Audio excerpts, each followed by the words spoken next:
Bom dia a todos e a todas. A gente vai começar agora a nossa primeira aula sobre o Present Simple Tense da Escola José Maria Falcão. E para iniciar, eu vou falar de elementos básicos do inglês, tá bom?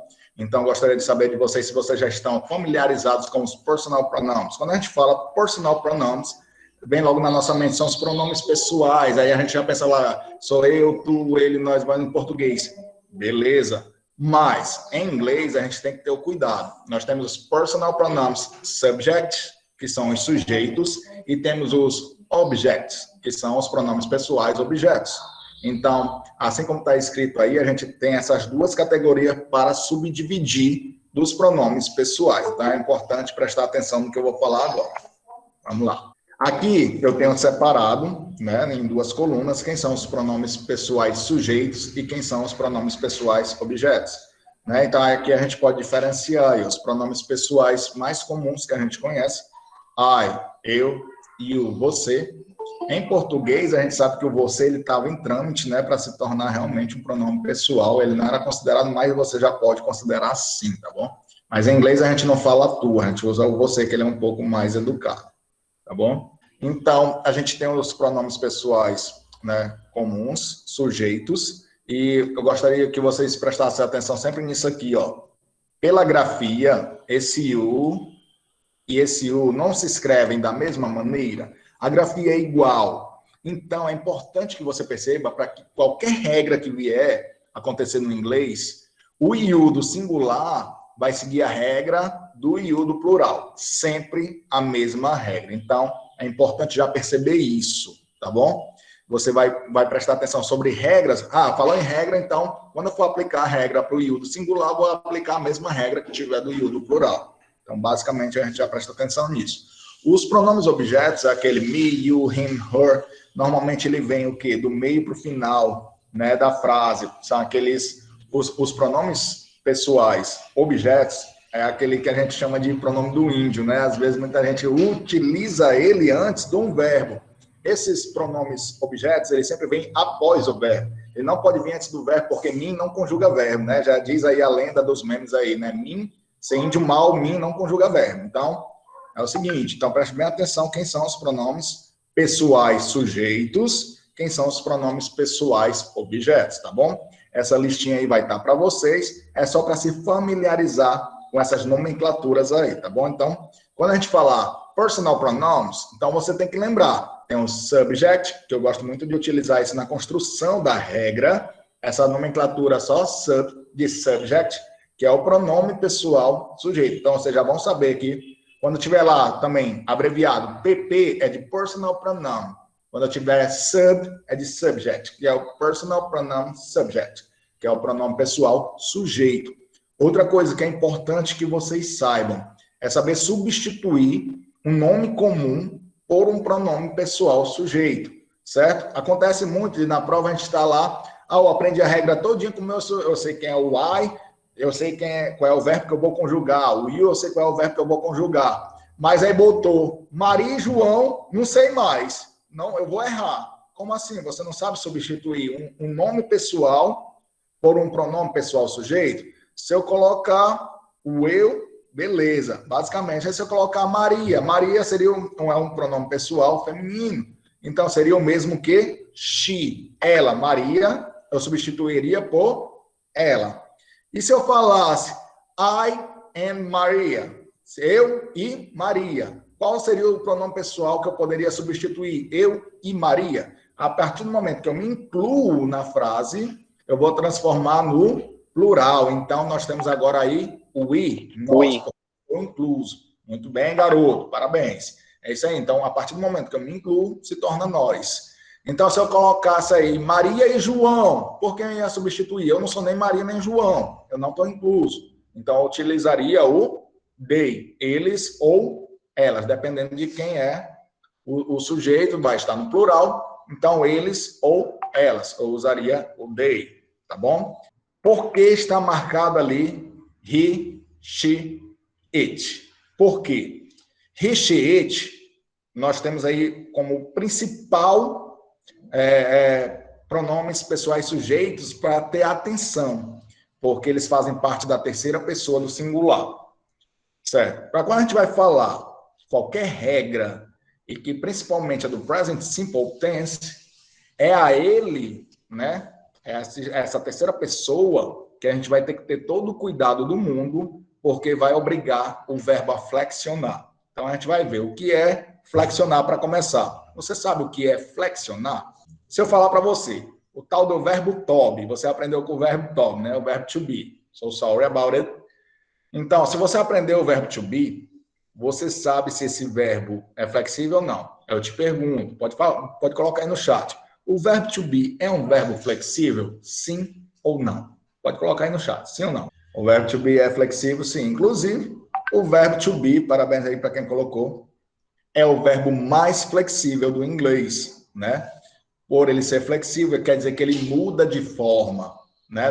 No present simple tense, eu tenho quantas formas? Me diz aí no chat aí, quantas formas eu tenho do verbo to be no present simple tense? 1, 2, 3, 4, quantas formas? 2? Errou! Não olhe para o meu dedo, não. São 3. Am, is e are. Não olhe para o meu dedo, não. Tá se enganando, hein? Te peguei. Então, preste bem atenção. A terceira pessoa é ela que vai fazer o meu verbo flexionar. Então, ele vai fazer ele modificar, ele se transformar, sofrer alteração. Então, por isso é importante saber quem é a terceira pessoa. He, she e it. Tá certo? He, she e it. Muito importante também, quando a gente se referir à terceira pessoa, que a gente não fale de maneira rápida, né? Não posso dizer he, she, it, senão vou estar cometendo uma cacofonia. Vocês sabem o que é uma cacofonia? Em português é quando a gente junta duas palavras e ela tem um novo sentido. Já pensou se eu falo recheite? Recheite, estou dizendo que é ele, cocô. Não é isso que a gente quer dizer, então? Recheite. Né? Dá um tempinho aí, uma pausa para você dizer o it, para não cometer a cacofonia, inclusive em inglês. Isso pode acontecer também. Ok? Então, sabendo disso, quem é a terceira pessoa, você também tem que saber que, quando eu tenho um nome comum, se eu falar da Maria, Maria se refere a she, então quer dizer que Maria vai flexionar o verbo que virá depois dela como sujeito, tá bom? Ok? Entendido, né? Então, vamos lá. Agora, o que é um infinitivo de um verbo? O infinitivo de um verbo é a forma original do verbo, é aquela que em português, quando eu estou traduzindo ou estou falando um verbo em português, a terminação dele vai ser com AR, ER ou IR. Então, em inglês, para um verbo estar no infinitivo, ele deve estar acompanhado da partícula to. Estão vendo aqui, ó? Essa partícula to, junto com o verbo, significa que ele está no infinitivo, certo? Então, olha só, quando eu tenho um verbo no infinitivo, em português, eu posso dizer assim, andar, falar, ir, comer. Todos esses verbos com essa terminação AR, R e R em português, eles estão no infinitivo. Por isso que a gente tem que ter esse cuidado. Na hora de aplicar regra em inglês, qualquer tempo verbal, você vai conjugar o verbo, né? Então, obrigatoriamente, esse verbo vai perder esse to, tá certo? Esse verbo ele vai perder esse to. Por quê? É muito comum os alunos em provas, né, colocarem a regra utilizando o to junto do verbo. Não pode. Você vai ter lá, entre parênteses, o verbo lá, como o verbo to go, to swim, to run, eles vão estar no seu infinitivo para que você possa conjugá-lo no tempo verbal que está sendo pedido, certo? Então, é muito importante que vocês percebam que esse to, quando você for conjugar o verbo, ele não pode mais fazer parte da sua frase, tá bom? Então, esse to tem que ser eliminado. Então, isso é um verbo no infinitivo. Outra nomenclatura que é importante que vocês saibam antes da gente começar a falar de estrutura é a base form. A base form de um verbo é quando eu tiro essa partícula to. A base form do verbo é o verbo em si, sem a partícula to. Olha só, eu tenho aí alguns verbos que estão no infinitivo. Eu tenho aqui o verbo to walk. Qual é a base form do verbo to walk? Basta tirar a partícula to. A base form dele é só tirar o to e fica walk, que significa andar, caminhar. Então, quando eu for conjugá-lo, eu quero dizer que eu ando, eu vou dizer I, eu não posso usar o to, I walk, I walk. É importante também saber sobre a questão da pronúncia, viu, pessoal? Muito importante. Eu vejo muita, às vezes até acho graça, mas, enfim, essa palavra, quando eu tenho o LK, ela fica bem inclusa na sua garganta, ela não vai ser pronunciada com toda clareza. Ó, walk, walk, não é walk. Aí a gente via aí quando passava o seriado aí na TV aberta, dizia assim, vem aí, The Walking Dead. The Walking Dead, meu irmão, não dá. É walk, Walking Dead, ok? Então, preste bem atenção sobre isso daí. Eu tenho um verbo no infinitivo. Quando eu falar para vocês, vou usar tal regra, vou precisar utilizar a base form do verbo. Quando eu falar base form do verbo, você já deve entender automaticamente que essa base form é o verbo sem o to. É o verbo sem o to, ok? Então, já fique claro, já saiba, não esqueçam. A base form de um verbo é aquele verbo sem o to, certo? Então, temos alguns verbos aí para vocês se familiarizarem. Bom, agora falando sobre o present simple tense, né? Vamos lá, a gente vai começar pelo básico, que é o verbo to be, tá certo? Vou explicar aqui. O verbo to be, que significa ser ou estar. Vamos para as regrinhas básicas, tá bom? No present simple tense, vejam só, o verbo, quando eu tenho o verbo com essa nomenclatura aqui, ó. Deixa eu pegar aqui a minha canetinha aqui para riscar. Eu gosto de riscar. Eu não posso riscar nesse daqui. Quando eu tenho um verbo que tem o to, ele está no infinitivo, não é isso? O verbo to be, ser ou estar, ele está no infinitivo. Aí, quando eu for utilizá-lo no presente, eu preciso conjugá-lo. Então, no present simple tense, ele tem 3 flexões diferentes. Eu tenho am, is e are, ok? Pronto, vamos lá. Forma afirmativa. Eu tenho aqui, olha só, como eu falei para vocês no outro material. Quando eu tiver esse PP, é a abreviação de quê? De personal pronoun, certo?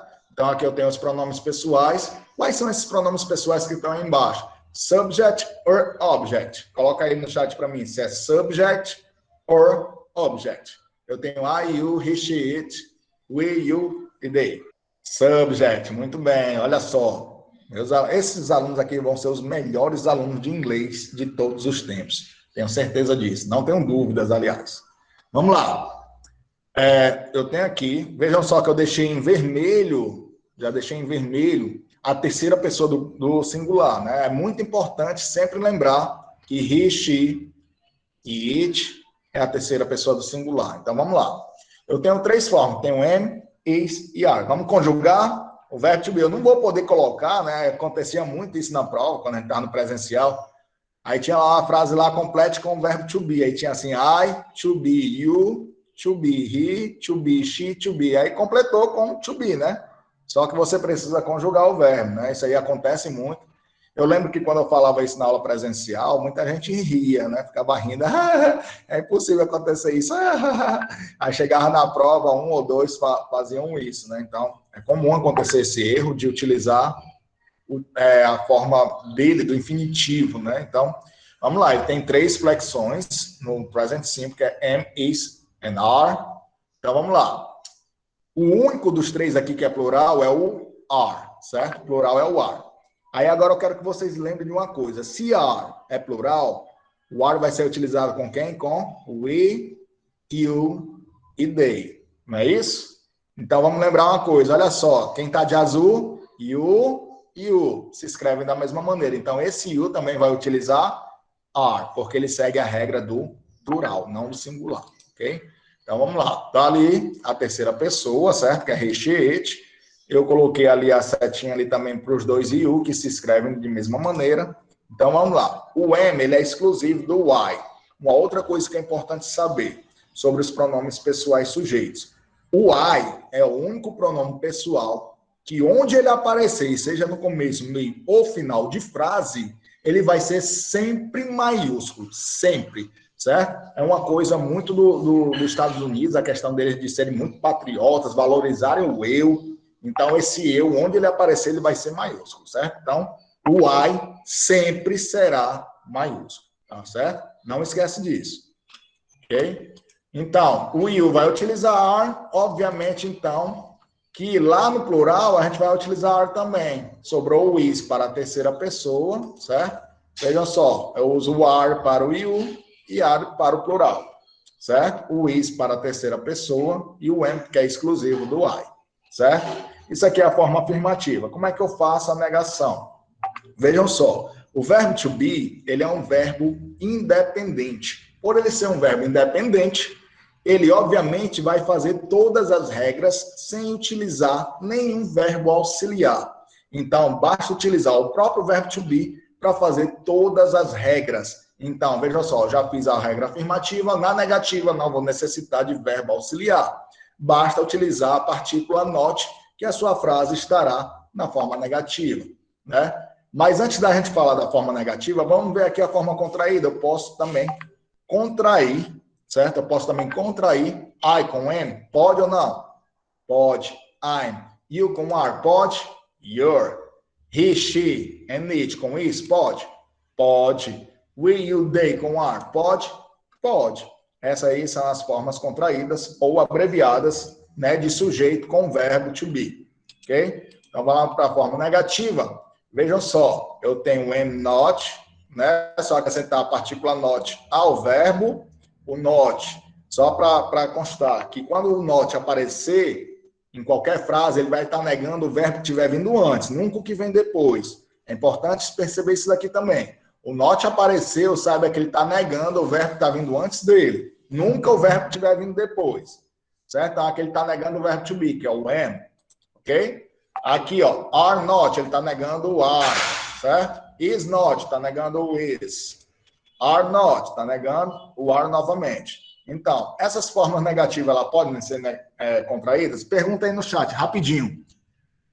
Eu posso contrair am com not? Coloca aí, sim ou não, no chat. Vamos ver se vocês estão ligados aí no verbo to be.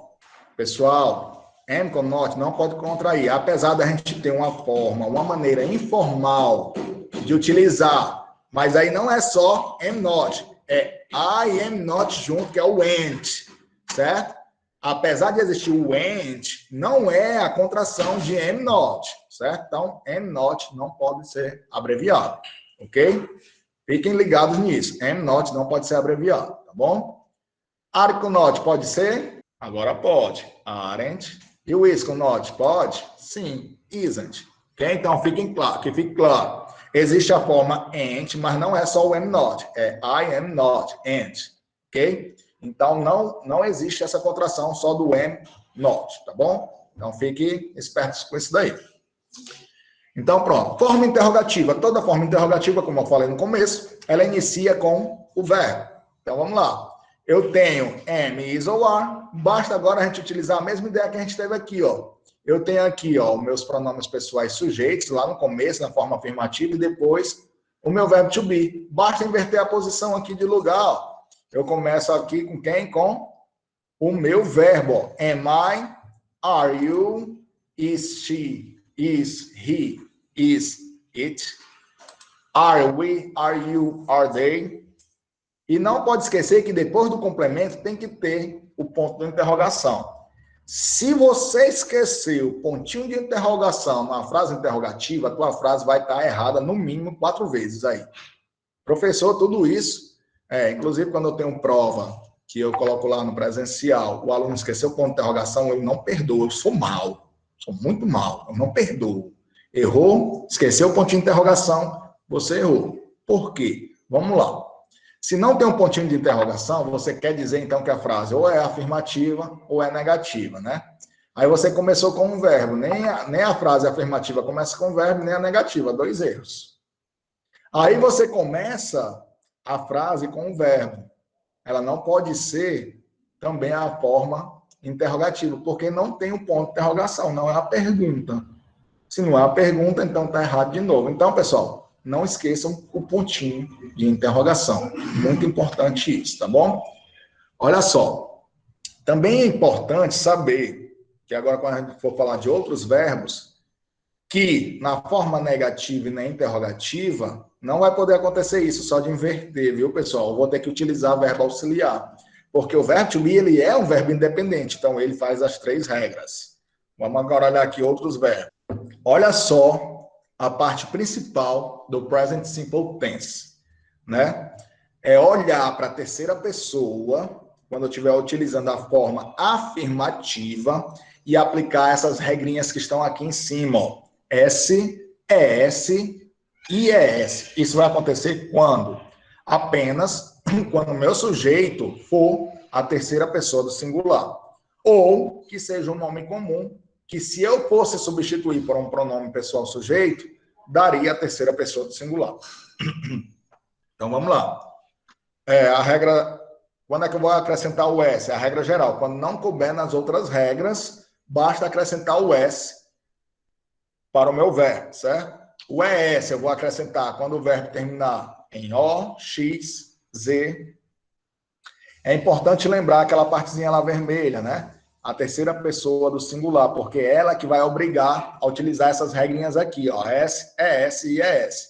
Só vou utilizar para quem? Para he, she ou it.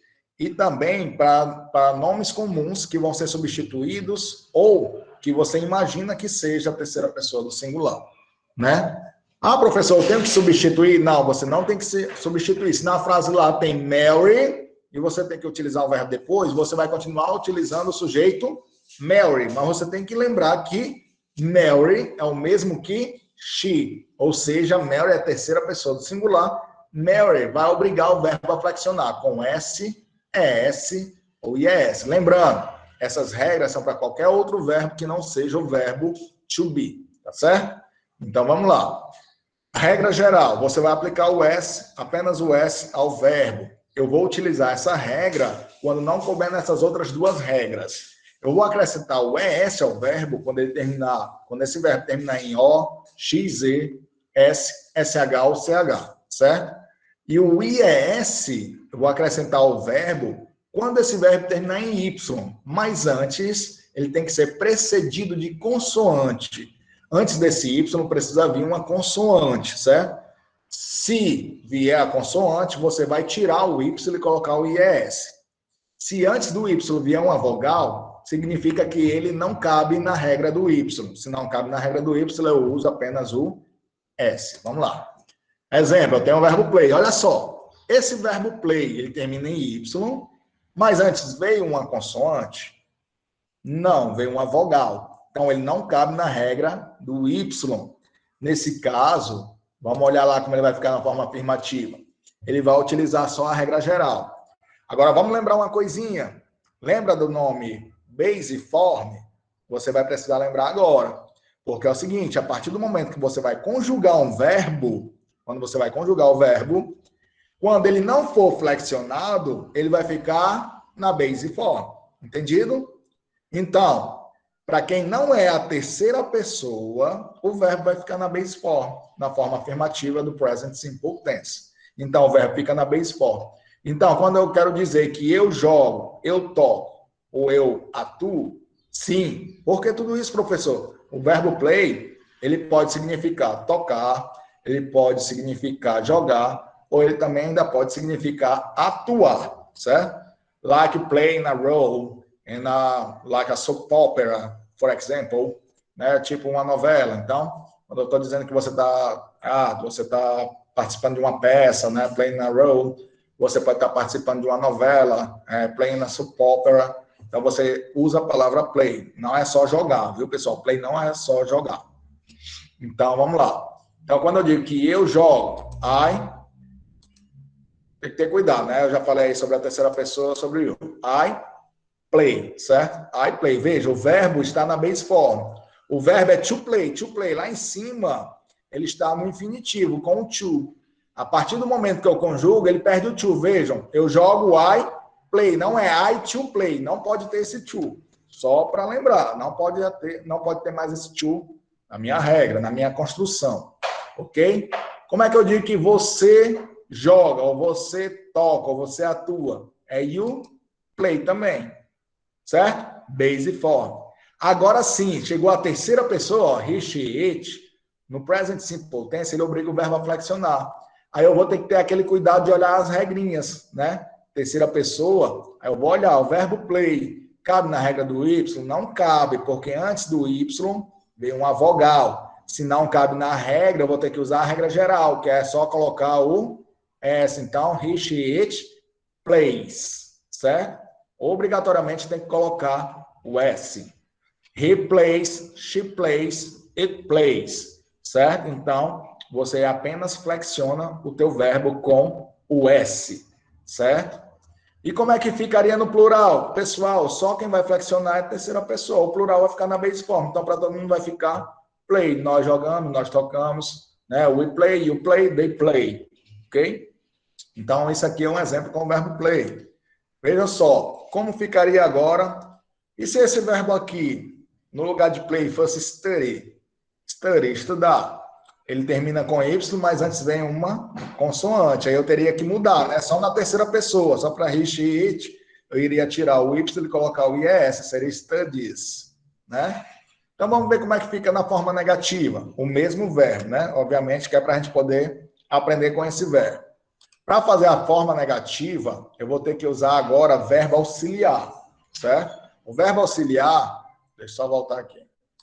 O verbo auxiliar é porque ficou trocado, invertido aqui a apresentação, mas no problem, zero. Vocês vão entender. Para o presente simples, o verbo auxiliar é aquele que vai ser ligado à ação. É o verbo to do. É o verbo do, certo? Então, olha só. Imagine aí que eu tenho o verbo to do. Se eu fosse apenas conjugá-lo como verbo principal, né? Eu tenho o verbo to do. Aqui, para I, como é que eu iria dizer eu faço? I do, não é isso? Como é que eu digo você faz? You do. Vamos sim. É só o que a gente vai estudar é verbo irregular, viu, Luiz? Não se preocupe, não. A gente vai estudar muito verbo irregular. Então, vamos lá. Então, se eu fosse colocar o verbo do, que é o nosso verbo auxiliar, se ele tivesse como verbo principal. I do, you do. E como é que seria... Isso, muito bem, Edras.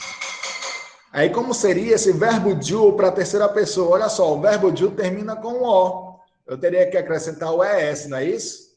Ele viraria o quê? Das. He does, she does, it does. Olha só, essa questão dessa flexão é porque o verbo do ele está recebendo a flexão de tempo do presente simples, não é isso? A gente vai utilizar também no presente simples, esse verbo do como verbo auxiliar da forma negativa e interrogativa. E toda vida que eu utilizar um verbo auxiliar na minha frase, é o verbo auxiliar quem recebe essa flexão. Sempre vai ser o verbo auxiliar quem recebe a flexão. Então, no caso, eu vou usar do ou das, mais o not, certo? Quem vai receber a negação também é o verbo auxiliar. Então, eu vou usar do ou das, mais o not para fazer a negação. Então, olha só. Como eu vou diferenciar o do ou das? Pela terceira pessoa. Não é a terceira pessoa que flexiona o do para das? Então, para quem eu vou usar don't, para quem eu vou usar doesn't? Don't eu vou utilizar para os demais que não seja a terceira pessoa. Eu vou usar o doesn't para a terceira pessoa. Deixa eu dar uma lida aqui no chat. Para eu fazer um verbo... Quando é outro verbo na forma negativa, vou ter que usar esse auxiliar na negativa, mais o meu verbo na base form. Por que que agora, olha só, lá na terceira pessoa, o verbo play está na base form? Por que que ele não está como plays? Vejam só, a partir do momento que eu uso o verbo auxiliar, meu verbo auxiliar não está na forma das, significa que ele recebeu a flexão de tempo, não foi? Ele se transformou de do para das. Em inglês, nos tempos simples, não podemos ter dois verbos flexionados. Isso significa redundância. Basta um para indicar qual é o tempo verbal, tá bom? Se no lugar de das fosse did, já estaria indicando que o verbo estaria no passado.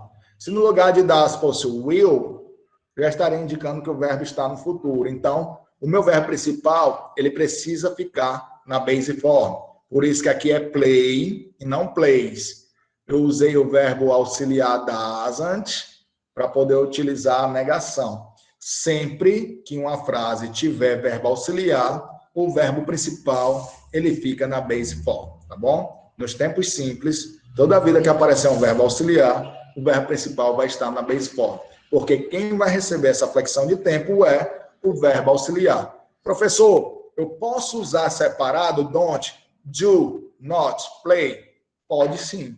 Fique à vontade.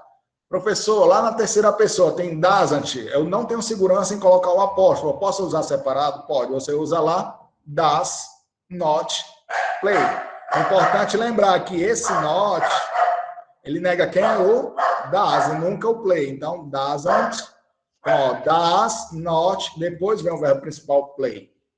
Bom, aí também acontece muitas dúvidas de alunos quando a gente coloca uma situação seguinte.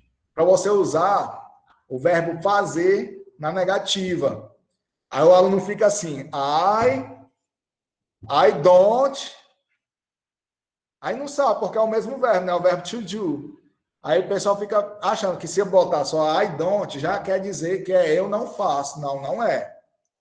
O auxiliar, ele vai concordar com a ação. Se você não colocar o verbo principal, não faz sentido. Veja só, quando eu digo aqui, I don't play. I don't play. Eu não toco. Eu não jogo. Se eu tirar o play, fica só eu não. Eu não o quê? Eu não o quê? Então, se eu fosse colocar, eu vou até colocar no chat. I don't do. Aí o pessoal pensa assim, eu posso fazer isso? Pode sim. I don't do é eu não o quê? Eu não faço. Então, você tem que ter cuidado com isso, que o próprio verbo auxiliar, ele pode cair como o verbo principal na frase. Então, se fosse ela não faz, she doesn't do. She doesn't, do verbo auxiliar, e o do de verbo principal na base form. Vou até escrever no chat. She doesn't do. Ela não faz, certo? She doesn't do. Tá faltando aí só o apóstolo porque tô precisando ser rápido, né? Então, vamos lá. Continuando aqui. Forma interrogativa. Como eu falei no começo, toda forma interrogativa a gente precisa iniciar a frase com um verbo, né? Vou começar com um verbo. Aí, qual verbo eu vou utilizar aqui? Vou usar o verbo play antes do meu sujeito? Não, o verbo play é o verbo principal. Para fazer a forma negativa e interrogativa, quando se trata de outros verbos, eu preciso fazer o quê? Usar verbo auxiliar. Quem eu vou utilizar? Do ou das. Vou utilizar o do ou das antes do meu sujeito. E depois do meu sujeito é quem vem o verbo principal. Olha só, então eu vou começar a minha frase com do I, do you. Para a terceira pessoa, ele não tem que flexionar, eu vou usar o das. Does he, does she, does it. Certo? E para o plural, eu vou usar o do we, do you, do they. Né? Depois do meu sujeito, vem o verbo principal. Qual é o verbo que a gente estava trabalhando ali? O verbo play. Esse verbo, ele vai estar flexionado? Vai não, ele vai ter que estar na base form. E não esquecer no final o pontinho de interrogação, né? Do I play? Eu jogo, eu toco, eu atuo. Does he play? Ele joga, ele toca, ele atua. Tudo bem? Então, isso aqui é as regras para outros verbos, tá bom? Então, olha só. Eu tenho uma regra para outros verbos, mas aí eu tenho um verbo em particular que eu gostaria de falar desses outros verbos, que é o verbo to have, tá bom? Por quê? Por que falar do verbo to have? Porque ele tem a forma dele, da terceira pessoa própria, né? Ele não vai ser flexionado como os demais, com S, ES ou IES. Então é importante a gente ver o verbo ter. Inclusive, ele vai ser utilizado como verbo auxiliar nos tempos perfeitos. Então é muito importante conhecer o verbo ter, certo? Olha só, ele vai ter essas duas formas no presente sim, vai ter duas conjugações, have ou has. Olha só como você, aluno da JMF, é o aluno mais inteligente do Brasil. Você está vendo que o verbo que a gente está falando é o verbo to have. To have, ele está no infinitivo, né? Ele está no infinitivo. Eu vou conjugar. Aí eu tenho have, que é o quê? A base form do verbo to have. E tenho has. Qual desses dois aí vai ser utilizado na terceira pessoa do singular? Aquele que obriga o verbo a flexionar. Qual dos dois? É have ou has? Olha só. Rapaz, me mata de orgulho, rapaz. Hoje eu vou dormir até emocionado quanto aluno é inteligente, rapaz. É has, muito bem. Parabéns, galerinha. Vocês são demais, viu? São os melhores alunos do Brasil. Então, vamos lá. Então, tem aqui na forma afirmativa, ter cuidado com a terceira pessoa que flexiona. Para todos, eu vou utilizar o have, que é a base form. Já para a terceira pessoa, eu vou utilizar o has, tá bom? Agora, é importante, negativa. Na negativa, eu também vou utilizar, assim como os demais, o don't e o doesn't. Usou o verbo auxiliar, o que acontece com o verbo principal? Ele fica na base form, certo? Don't ou doesn't, mais a base form. Então, quando eu digo que eu não tenho, I don't have money, I'm broke. I don't have any money. Do you have any money? Can you owe me? Borrow me some, please. Então, I don't have, you don't have. Aí como é que eu utilizo para a terceira pessoa? She, ou he, ou it doesn't have, certo? Então é importante utilizar o verbo auxiliar mais a base form. Forma interrogativa dele, da mesma maneira, eu vou usar antes o do ou das e o verbo na base form e o ponto de interrogação. Tudo bem? Pronto. Aí aqui no final vai ter, como eu falei para vocês, a resolution, vocês vão passando, tem as respostas, tá bom?